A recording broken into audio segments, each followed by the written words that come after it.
Welcome to How to Talk to Kids About Anything with Dr. Robyn Silverman, a podcast loaded with practical tips, powerful scripts, personal stories, and simple steps to make even the toughest conversations easier. So get ready to get the information you need to make the impact you want from someone you trust, your friend, parenting expert, Dr. Robyn Silverman. Hello and welcome to How to Talk to Kids About Anything, where we give you the tips, scripts, stories, and steps to make even the toughest conversations easier. I'm so honored to be your host, Dr. Robyn Silverman, child and teen development specialist, author, and speaker, and most importantly, parent of two great kids who give me the opportunity to love, learn, and grow every single day, whether I want to or not. Believe me, I get it. It's not always easy, but we're in this together, and we have some great people helping us along the way. Now, Peter Shankman is a spectacular example of what happens when you find the best traits of ADHD and work really hard to make them benefit you. Diagnosed at 7 years old with the sit down, you're disrupting the class disease, Peter wasn't formally diagnosed with ADHD until his mid-30s. By that time, however, he'd started and sold 2 companies and realized that all the differences that formerly labeled him as a troublemaker were actually his greatest assets. After Peter sold his 3rd company, Help a Reporter Out, he decided to focus on really understanding this faster brain of his and learning exactly what it could do. From that, the Faster Than Normal podcast and best-selling book were born. Peter believes that everyone has gifts, potential, and abilities far beyond what society has deemed normal and strives to help those people bring out the gifts to life.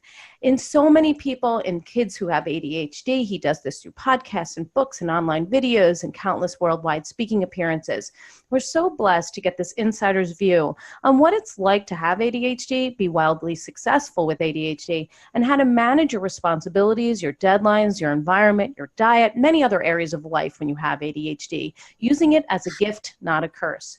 So I would just encourage you, listen up, parents, coaches, and educators. This is surely going to be an interesting interview.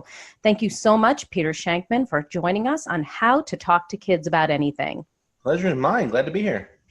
So before we get into the meat of the matter, for those who haven't had the opportunity to read your book or see you speak, can you tell us what gets you up in the morning and how you got so interested in focus, productivity, success, and the secrets of the ADHD brain? Yeah, I mean, for me, it was really about understanding that I had this, what a lot of people call the curse, and yet I was able to do so much, and still am able to do so much. So obviously, somewhere there's a benefit here, right? The key is to figure out what it is, and the key is also to figure out how to use it to the best of my ability without the negatives of it sort of coming out and rearing their ugly head. It's easy to enjoy the good sides. The key is to also figure out a way to avoid the bad sides. I see. Well, you say in your book, Faster Than Normal, that you love your ADHD brain and that it is indeed a gift, not a curse. One of the keys you talk about is embracing the positives and turning the negatives into positives. So can you tell us how you can look at ADHD as a gift in our children and how we can help them to turn negatives into positives? So for me, I knew, because I was different and because I had this faster brain, after my 2nd company, I realized there's got to be other people like me, right, who have this talent, whatever you want to call it, this gift. The problem is that we're not groomed to think of it as such. In school, we're told to sit down just like everyone else, stop being different. It can be a problem, and that is an issue because we have a lot of kids who are being told essentially that they're broken, right? That they're different, that there's something wrong with them. And, that's not really a good thing. We don't want to be telling kids that their creativity, their imagination, their supersized brain, their speed, all those things, we don't even tell them those are negatives. And we really have to start focusing on being able to let them understand that those are positives. And there are so many good things they can do with those brains as long as they know how to use them, how to drive them, how to work them, how to make them benefit their brains. I remember being told by teachers that if I didn't learn to be quiet, who was ever going to pay me to talk all day? And yet here I am getting ridiculous amounts of money to keynote conferences all around the world. So there's benefit there. There really is. Mm. You make the analogy regarding a diet of candy and chocolate in your book that if you ate chocolate every day, having another piece wouldn't be a big deal for you. But if you only got it every once in a while, it's a big, yummy boost. And you equate this with ADHD and how kids and adults with ADHD don't get enough adrenaline and serotonin. And so when there is a rush of these chemicals into the body from like a good run in the park or some kind of risk taking like skydiving, it's like that piece of chocolate that gives you a big boost. So I want you to tell us a little bit more about this sort of supercharge and how it makes people with ADHD more creative. For kids, it really comes down to what do they enjoy doing? What do they love to do? What do they want to do? What's fun for them, right? And if they can do these fun things, can they, how can you channel that into their advantage? So for instance, do they love to run? Right. Well, if they love to run, make sure they're doing some running right before they go and sit down and do their homework, because they're going to have that dopamine in their head. They're going to be able to focus longer. They're able to focus harder, stronger. Right. Make sure they understand what they're doing and how they'll understand what they're doing and how they're doing it better. On the flip side, if you force them to do what they hate before they get to do what they enjoy, they have a much harder time putting two and two together, because they're sitting there and they're already starved for dopamine, starved for adrenaline, starved for dopamine. I'm trying to think of the three. Dopamine. And serotonin. Yeah, serotonin, thank you. Yeah. That, they're already starved for the three, so now you're telling them, okay, you can't do anything until you do your homework. Well, they're just going to sit there and well, I need something to excite me, something to get me to focus. Well, that's what that, when I was a kid, my parents told me no music while you're studying. Well, it turns out music is a great way to produce adrenaline and dopamine, serotonin if you like what you're listening to. So it was sort of the antithesis of that. So interesting. Okay. And so that's what kind of can help with those boring, monotonous tasks that our kids need to do. And I'm just thinking of my son who loves rock music, and yes, absolutely winds up like playing air guitar. So I think that would probably be helpful. I know that everybody right now is probably thinking about New Year's resolutions. It's the sort of the thing to do. But one of your tips to people, which certainly can be used with kids, is to use rituals, not resolutions. In fact, you say rituals are sort of like the holy grail for people with ADHD. So tell us about why these are so important and what your rules are for making rituals. Yeah, problem with the resolutions fail. Resolutions, I'm going to lose 30 pounds, and then you go and you don't. Right. In a week later, you're like, well, I haven't lost 30 pounds yet. This obviously failed. Let's go eat everything. Yeah. At least that's what I do. The flip side of that is a ritual. The ritual is I'm going to focus on being a little bit healthier and going to the gym 3 times a week this week. And I'm going to do that for 4 times this month. And all of a sudden you've done it 12 times. The weight's starting to come off. You have something you're doing every day. That's a ritual. You're now building a ritual. That's the key. That's what you want to be able to do. You don't worry about resolutions. Resolutions fail. Rituals succeed. I see. So in combination with the one that we were just talking about, you may have a ritual to do your homework after school every day, but first you're going to, listen to your favorite song, or you're going to run around the block, and then you're going to do your homework, and you're going to do this 4 times a week, Monday, Tuesday, Wednesday, and Thursday. And then you have that in play. Yeah, okay. Rituals succeed. Rituals succeed. I like that. So let's shift our attention to overall health and well-being for someone with ADHD. I'm talking about food, exercise, sleep, organizing, and decluttering your environment for health and success, something you talk about in your book. So how do these things play a role in the health and well-being for someone with ADHD? And what tips do you have for those who are listening about how we need to work with our kids about on those types of things? Yeah, one of the first things I'd recommend, you have to understand that food is mandatory, right? Good, healthy, good food, not crap food. Essentially, eat like crap, you're going to feel like crap, you're going to work like crap, all that stuff. You want to focus on being able to eat really healthy food. My rule is sort of, what I try to stick by is if my grandmother wouldn't have recognized it as food back in like 1910, I try not to eat it. Another way to think about that is, if you're going shopping in the grocery store, stick to the outside of the store. The outside aisles, that's where all the fresh and perishable stuff are. The inside aisles is like where the Twinkies are that live for like 400 years. You don't want to put stuff in your body that lives for 400 years. It's just nothing good has ever come of that. So, you want to ask yourself, what can I eat that makes me feel better? I believe in the apple test, which is, oh, I'm starving. I'm going to get some chips. Well, do I want this apple? No. Okay, then you're not really starving. So right? So that's a big point right there. Right. And then what about the exercise and sleep areas?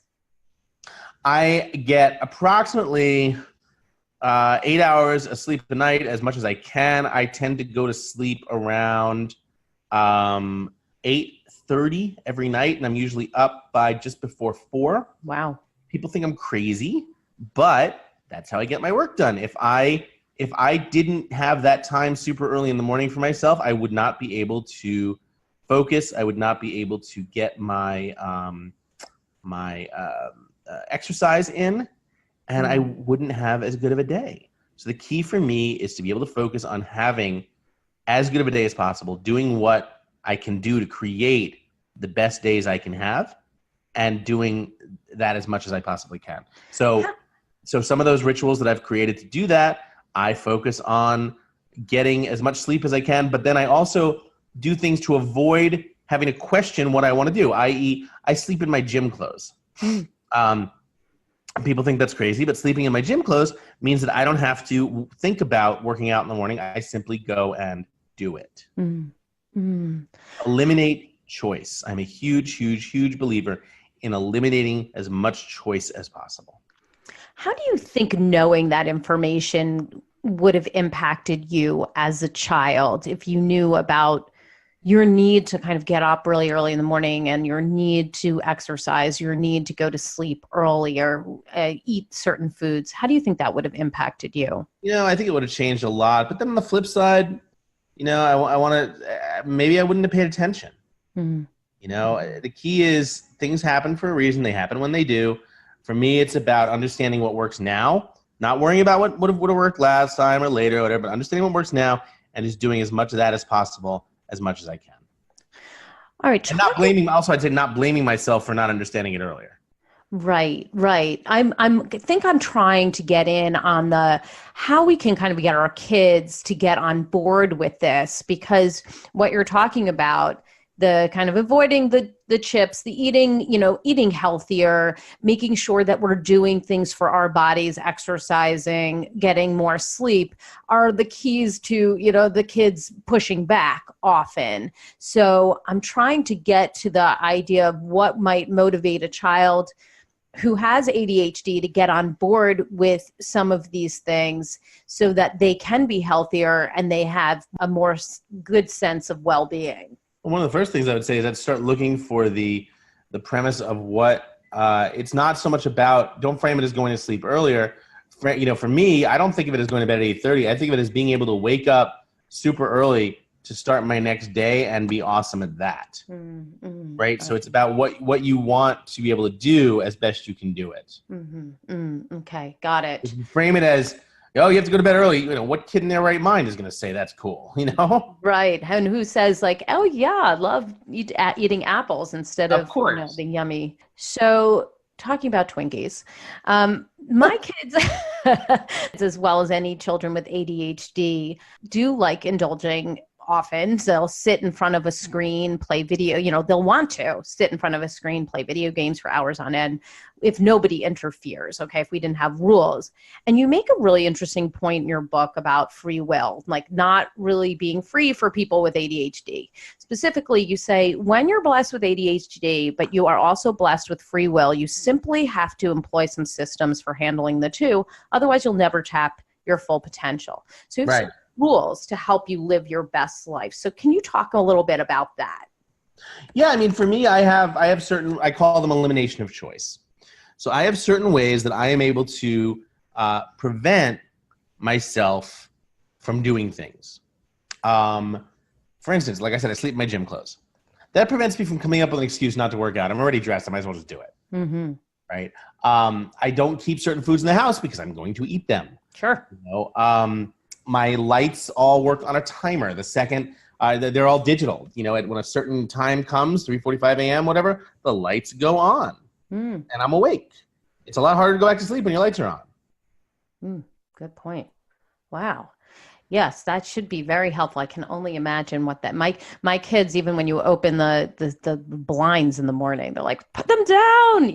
My daughter's blinds go up automatically at 6:50 a.m. That gives her about 10 to 15 minutes to wake up gradually. Never have a problem. And they go up on their own. Yeah. They're automatically set. They live on the internet. I love this. This is happening. My kids will hate you, but I am definitely doing this. Thank you for that. I'm just taking that tidbit away right away. Okay, perfect.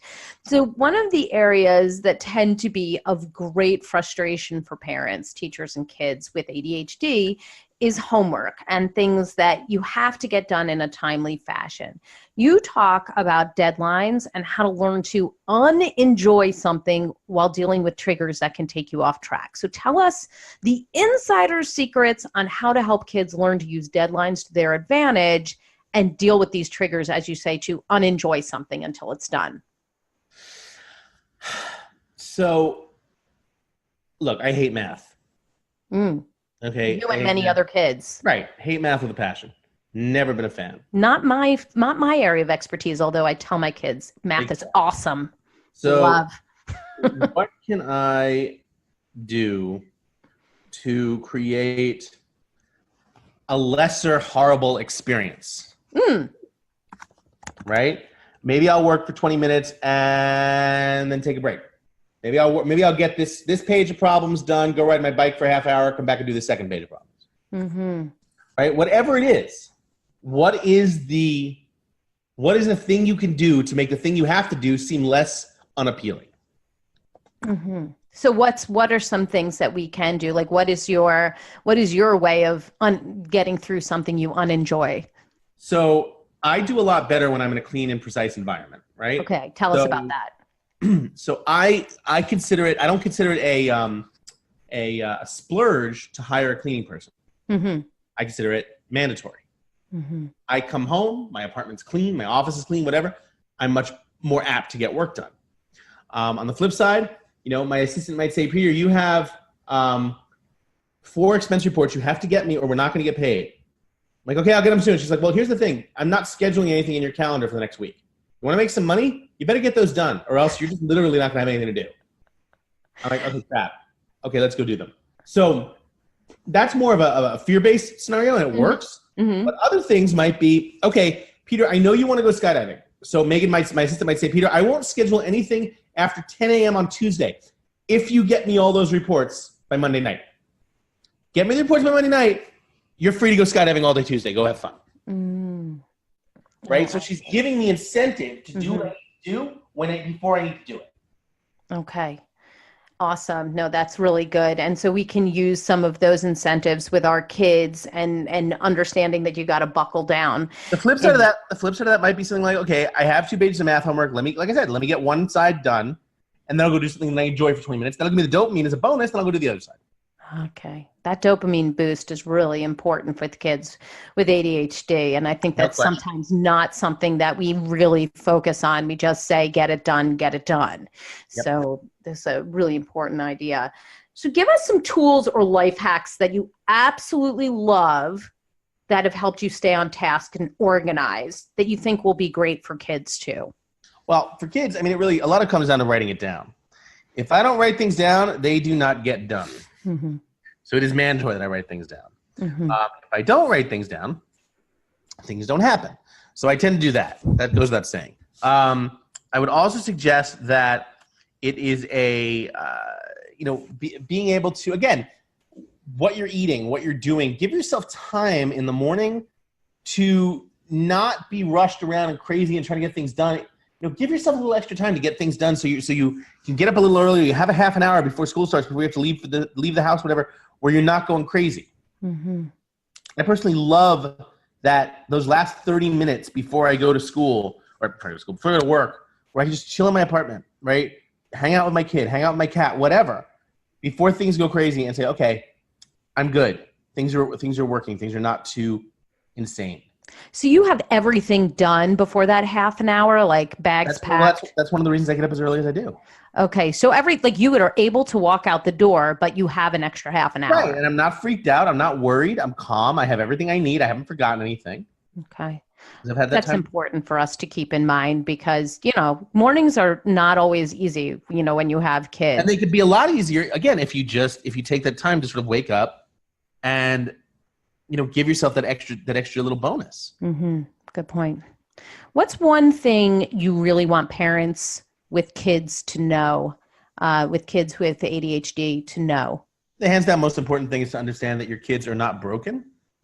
They are not on the island of misfit toys. They're different. Different can be amazing. If you understand how to use different can be amazing. Know that you have a faster brain. So because of that, it's like having a faster car. If you don't know how to drive your faster car, you could very easily smack into a tree. But if you do know how to drive it, what you can do is mind-blowing. You can drive faster than anyone else. And what do you wish teachers would know about kids with ADHD? They're not sitting there plotting how to interrupt your class. They're not sitting there plotting how to disrupt your day. They're not doing anything like that. Their goal is simply they're trying to learn. They're just trying to learn in their own way, because that's the only way they know how. All right, we come to the point where I would love your top tip for parents, educators, coaches to make sure that they're helping kids with ADHD to reach their potential. The best possible piece of advice I can give is listen to the child. Instead of automatically assuming you know better what the kid wants, listen to them. Listen, get them, for as long as it takes them to talk, listen to them. They're going to tell you things about them that you might not have ever have known. Sit down, listen, look them in the eye. And I think I had my parents on my podcast on Faster Than Normal for my 100th episode. And I said, how did we survive? I was not an easy kid. How did we survive? And they both just said, we never stopped loving you. And we made sure you always knew that. Mm-hmm. Mm-hmm. Because when you have a child who seems like, there's always the extra effort you need to put in because they don't always go with the groove, and that they don't always get things done in the way that you would imagine them. Just because they're doing something that works for them and it doesn't work for you doesn't mean they're wrong. Right. So, that allow them to get up, allow them to run around the block, allow them to... I mean, the best, I have standing meetings. I refuse to sit down during a meeting. Mm-hmm. Okay. Which is funny because what does a kid get the message of? But you need to sit down. You need to sit down at the dinner table. You need to sit down in school. You need to sit down to do your homework. You need to sit down. No question about it. Yeah. Give us the resource of the week. Where can people go to get more information about you and all that you do? Podcast at fasterthannormal.com. And my life is at shankman.com. I'm at Peter Shankman on all the socials. And I answer every email. I answer every tweet. Feel free to reach out to me. I love talking about this stuff. Awesome. Well, I want to thank you so much for your insights and your strategies on ADHD and the ADHD brain and kids with ADHD. I love what you said about really embracing them where they are and making sure that they know that they're loved and that different can be really, really good if we choose to see them that way. I just really appreciate your perspective. That was my pleasure. I'm happy to do it. Well, I've got my takeaways, and sweet friends, I know you have yours. Let's discuss them. Come up on the Dr. Robyn Silverman page or on twitter.com/Dr. Robyn. We got the Facebook page at Dr. Robyn Silverman, drrobynsilverman.com, and also on Instagram at Dr. Robyn Silverman. And if you love this podcast like I did, I hope you'll go up to iTunes and rate and review it so other people can hear about Peter Shankman and his solutions to ADHD, the ADHD brain, and understanding how we can embrace this child, where they are, what they're doing, and help them to shine because they've got incredible potential. That's all the time we have for today, my fellow parents, leaders, and educators. Thank you so much for tuning in to How to Talk to Kids About Anything. For more information on books, articles, speaking engagements, or curriculum, please visit drrobynsilverman.com. So many great podcasts up there. Show notes are up there as well. And I look forward to weathering the storms and enjoying the sunny side of life together. And please remember, even on the days when you fall short, you've got this. I know you've been listening to this podcast and you might be thinking in your mind, I've asked them to sit down. I asked them, no, you cannot do that. But you're here and you're getting the information you need. I know it's not easy, but never forget there's always tomorrow. Parenting is the ultimate do-over. I see you. I'm right there with you. And as there are moments when we doubt our know-how, our choices, and our sweet sanity, please know you're 10 times the parent you think you are. Until next time, this is Dr. Robyn Silverman with How to Talk to Kids About Anything. Please tune in again and keep connecting through conversation. See you next week. You've been listening to How to Talk to Kids About Anything with Dr. Robyn Silverman. For more information on books, articles, speaking engagements, or curriculum, please visit drrobynsilverman.com.